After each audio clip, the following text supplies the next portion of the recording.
എന്നാലും എന്തായിരിക്കും ഇക്കാര്യത്തിൽ സംഭവിച്ചത്? ആന്റിക്ക് അത് ഇപ്പോഴും മനസ്സിലായില്ലേ?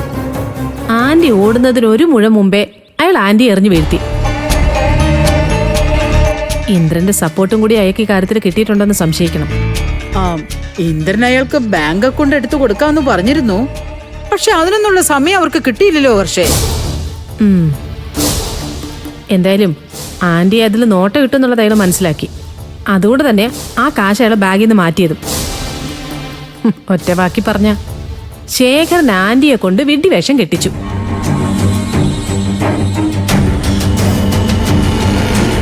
ഇതേ നമ്മുടെ തോൽവിയുടെ തുടക്കമാവാതെ നോക്കണം ആന്റി. അതിന് ആ 2 ലക്ഷം എവിടെയുണ്ടെന്ന് ആന്റി കണ്ടുപിടിക്കണം. ശരി ഹർഷേ, ഞാൻ നോക്കട്ടെ എന്ത് ചെയ്യാൻ പറ്റൂന്ന്.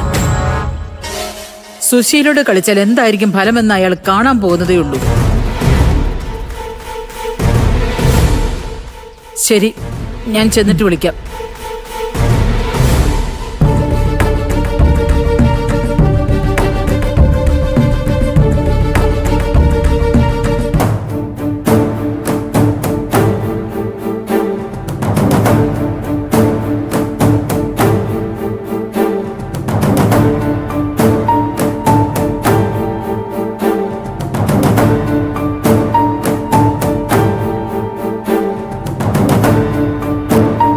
പണം തട്ടിയെടുക്കാൻ ആളെ വെച്ചത് അമ്മയായിരിക്കും എന്നുള്ള കാര്യത്തിൽ യാതൊരു സംശയമില്ല. ഒരു ദിവസം അമ്മ തന്നെ അത് നേരിട്ടെടുക്കാൻ ശ്രമിച്ചതായിരിക്കണം ഞാൻ കണ്ടത്. അന്ന് അമ്മ എന്നോട് പറഞ്ഞത് അയാളുടെ ബാഗില് മാരകായുധം സൂക്ഷിക്കുന്നുണ്ടോന്ന് അറിയാൻ വേണ്ടിയിട്ടാണെന്നാ. അന്ന് പണത്തിന്റെ കാര്യത്തിൽ ഇന്ദ്രേട്ടന് ഡൗട്ട് തോന്നാതിരുന്നത് അങ്ങനെ ഒരു കാര്യം അമ്മയ്ക്ക് അറിയില്ലല്ലോ എന്ന് കരുതിയാവും അല്ലേ? അതെ.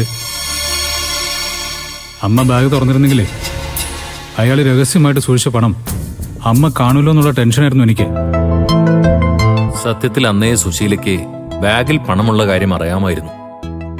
അങ്ങനെയാണെങ്കിൽ അതെങ്ങനെയായിരിക്കും സുശീല അറിഞ്ഞത്? ഇന്ദ്രൻ വേറെ ആരോടെങ്കിലും ഈ കാര്യം പറഞ്ഞിരുന്നു?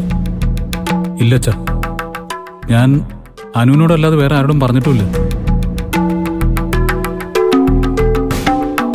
എനിക്ക് തോന്നുന്നത് ശേഖരനും ഇന്ദ്രനും സംസാരിക്കുന്നത് സുശീല കേട്ടിരിക്കുമെന്നാ. ആ വീടിന്റെ ചുവരുകൾക്ക് പോലും സുശീലയുടെ കാത.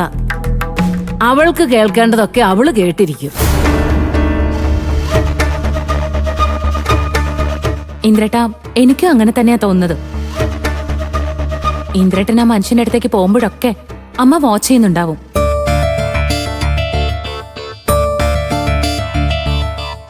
ഇക്കാര്യം അറിഞ്ഞതും ഇന്ദ്രേട്ടൻ അദ്ദേഹത്തിന്റെ പേരില് അക്കൗണ്ട് തുടങ്ങി അത് മാറ്റുന്നതിന് മുമ്പ് അത് തട്ടിയെടുക്കാന്നുള്ളതായിരിക്കും അമ്മയുടെ ലക്ഷ്യം.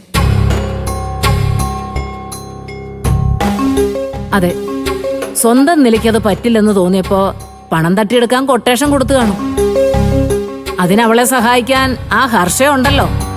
രണ്ടിനും പിടിച്ച് പോലീസിൽ ഏൽപ്പിക്കണം ഇന്ദ്ര. ശരിയാ, ഇതൊരു വലിയ കുറ്റകൃത്യം തന്നെ ഇന്ദ്ര. ശേഖരന് ഭക്ഷണത്തിൽ ഉറങ്ങാനുള്ളത് എന്തോ ചേർത്ത് കൊടുക്കുന്നതായിരിക്കില്ലേ ശ്യാം കണ്ടത്? ഇതൊക്കെ സാക്ഷാൽ ക്രിമിനൽ സ്വഭാവമുള്ളവർക്കല്ലാതെ മറ്റാർക്കെങ്കിലും ചെയ്യാൻ കഴിയൂ? സ്വന്തം അമ്മയെ പോലീസിൽ പിടിച്ചേൽപ്പിക്കാൻ പറ്റിയില്ലെങ്കിലും സുശീലയ്ക്കും സുശീലയെ സഹായിച്ചവർക്കും ശക്തമായ താക്കീത് നൽകുകയെങ്കിലും വേണം. അതെ അച്ഛാ, 2 ലക്ഷം രൂപ മോഷണം പോയെന്ന് അയാളെ കൊണ്ട് തന്നെ പോലീസിൽ പരാതി കൊടുപ്പിക്കാനായിരുന്നു ഞങ്ങളുടെ തീരുമാനം. പക്ഷേ കള്ളം പണം കൊണ്ടുപോയിട്ടില്ലെന്നാ പുള്ളിക്കാരൻ പോലും പറഞ്ഞത്. അതോടെ പരാതി കൊടുക്കണ്ടെന്ന് തീരുമാനിക്കായിരുന്നു. ശേഖരൻ വീണ്ടും സുശീലയെ രക്ഷിക്കാൻ നോക്കുകയായിരുന്നു അല്ലേ?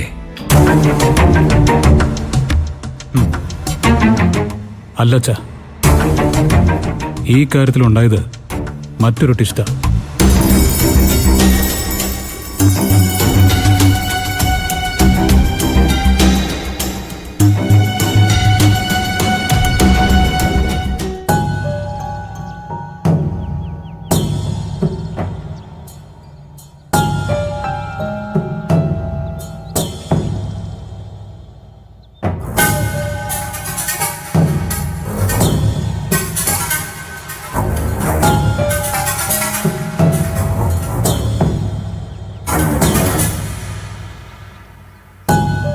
ഞാൻ ചായ കൊണ്ടുവന്നത് ഇഷ്ടപ്പെട്ടില്ലേ?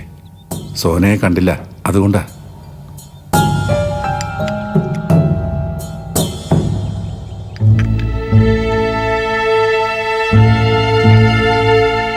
അല്ല, 2 ലക്ഷം രൂപ നഷ്ടപ്പെട്ടിട്ട് പോലും അതിൻ്റെ ഒരു വിഷമമൊന്നും കാണുന്നില്ലല്ലോ. ഞങ്ങൾ പോലീസിൽ പരാതി കൊടുക്കാൻ പോവാ. അയ്യോ, അതൊന്നും വേണ്ട. ആ ബാഗിൽ 2 ലക്ഷം ഉണ്ടായിരുന്നില്ല.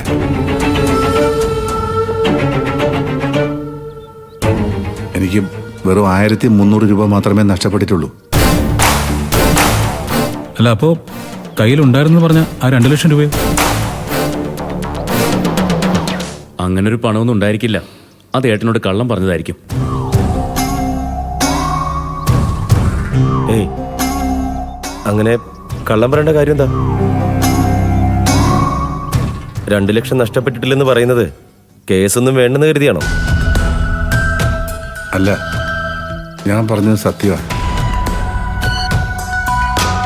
2 ലക്ഷം രൂപ എൻ്റെ കയ്യിലുണ്ടായിരുന്നു. അത് ബാഗിൽ വെക്കുന്നത് റിസ്ക് ആണെന്ന് ഇന്ദിരൻ പറഞ്ഞത് കൊണ്ട് ഞാനത് മാറ്റി വെച്ചു. എന്നിട്ട് ബാഗിൽ നിന്ന് ക്യാഷ് നഷ്ടപ്പെട്ടെന്ന് പറഞ്ഞതോ? അത് 1300 രൂപ അതിനകത്തുണ്ടായിരുന്നു. അത് നഷ്ടപ്പെട്ട കാര്യമാണ് ഞാൻ പറഞ്ഞത്. അല്ല, അപ്പോൾ 2 ലക്ഷം രൂപ സുരക്ഷിതമായിട്ടുണ്ടോ? അതപ്പം എവിടെയാണ് സൂക്ഷിച്ചിരിക്കുന്നത്? അത് അടുക്കളയിൽ ജോലി കിട്ടിയാൽ എനിക്ക് അവസരം കിട്ടിയപ്പോൾ ഞാനത് അങ്ങോട്ട് മാറ്റി. ഇപ്പോഴും എൻ്റെ 2 ലക്ഷം രൂപ അടുക്കളയിലെ അരിപ്പാത്രത്തിലുണ്ട്.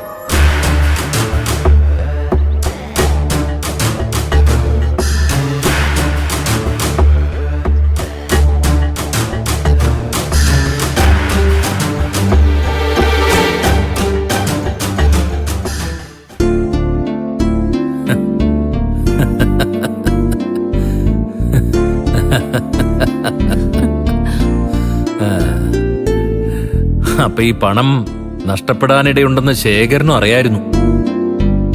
എന്തായാലും അയാളൊരു ബുദ്ധിമാൻ തന്നെ. അല്ല, ബാഗിൽ നിന്ന് പണം കിട്ടിയില്ലെന്നറിയുമ്പോ ഇനി അമ്മയുടെ സ്വഭാവം മാറുമല്ലോ. അദ്ദേഹത്തിനെതിരെ പുതിയൊരു ആക്രമണം ഉടനെ പ്രതീക്ഷിക്കാം. അതിലൊന്നും ആ മനുഷ്യന് ഒരു ടെൻഷനും ഇല്ല. ഇനി എന്ത് വന്നാലും നേരിടാന്നുള്ള തീരുമാനത്തിലാണെന്നാ എനിക്ക് തോന്നുന്നത്. 10-12 കൊല്ലം സുശീലയോടൊപ്പം ജീവിച്ചവനല്ലേ ശേഖരൻ. അവൾക്ക് മുമ്പിൽ പിടിച്ചു നിൽക്കാനുള്ള തന്റെ ഇടം അവനില്ലാതിരിക്കുവോ ഇന്ദിര?